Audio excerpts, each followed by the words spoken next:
Hey friends, welcome back. I know that this is a little bit different of a setup than normal, but it feels appropriate because I want to talk to you guys a little bit about the future of my channel. In this conversation, I think it's important to look at a few different things. I have spent a lot of time trying to figure out what I want to do here, and as I was doing that, a lot of the stuff that I was thinking about, I think kind of relates to you more than you might realize. So let's just kind of jump in.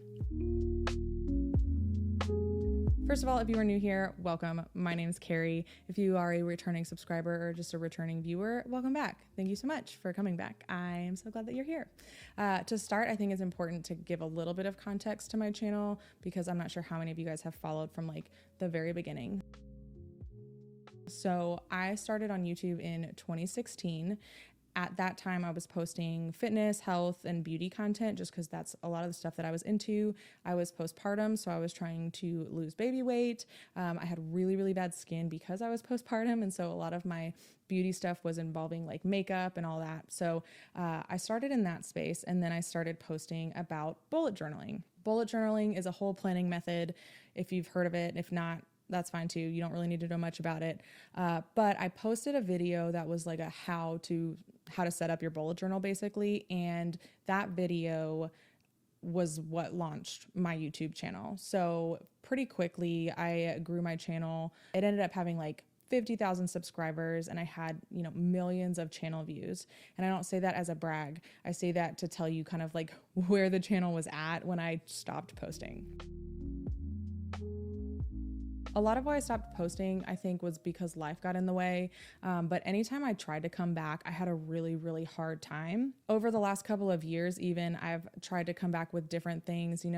I'm a senior graphic designer as my 9-to-5. So I tried to come back with graphic design content, or I tried to share art tutorials, and nothing was really sticking. It wasn't performing well, like it wasn't getting views. But for me personally, it also wasn't something that really, it didn't excite me the way that YouTube used to when I was doing other content.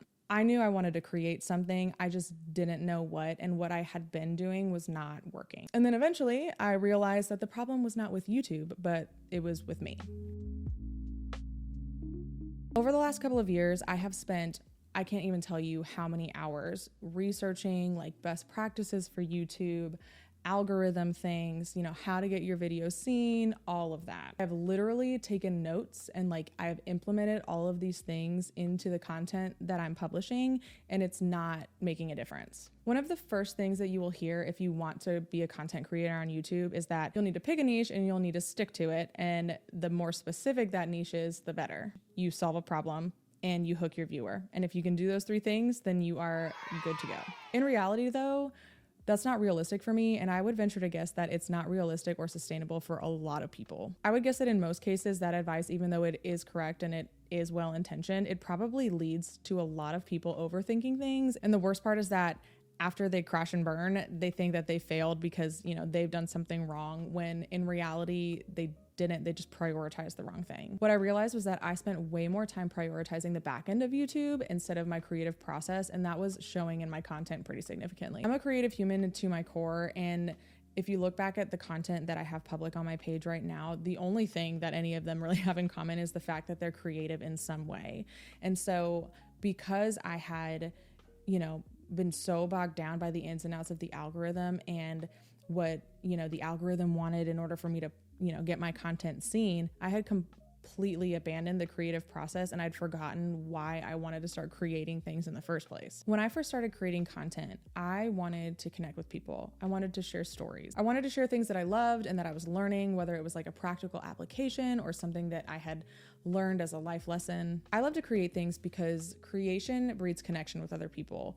For me, that connection was severed the second that I stopped prioritizing being creative when I was making stuff to share. Don't get me wrong, planning is super important with content creation.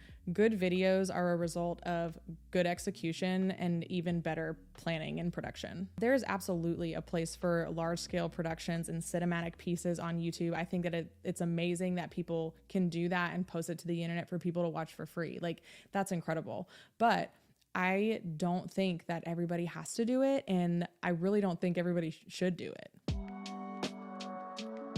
So what's the point? What does this mean? Well, for my channel, it means that I am going to come back to YouTube, and I'm actually really excited about it. I'm going to come back on my own terms, and I'm going to do things in my own way. Are there best practices that I'm going to follow? Absolutely. I think it would be silly not to. But as somebody whose default is to just live a creative life, having to pre-plan and do a ton of pre-production and all of this stuff in order to create content to share, when the purpose for me is to create things to connect with people, like that, it just doesn't, I can't do that. It's not sustainable for me. And so I'm not gonna do it.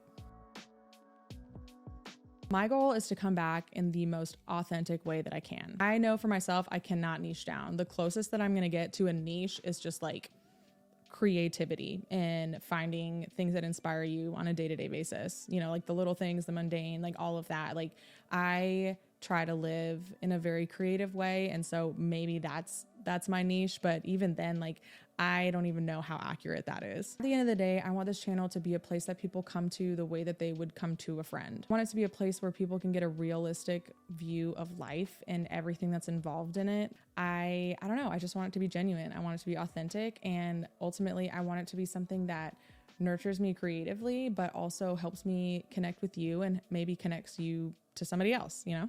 I can't tell you exactly what format my videos will be. And maybe to like the YouTube people, experts, that's a horrible idea.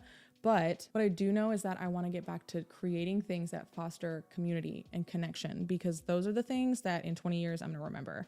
I'm not going to remember which thumbnail performed better, but I am going to remember that there's a girl who I talked to on Instagram that I have literally talked to since I started my YouTube channel. So if this sounds like something that you're into, or, you know, you're willing to see play out, I would love for you to stick around. I am really, really hopeful and really excited for the future.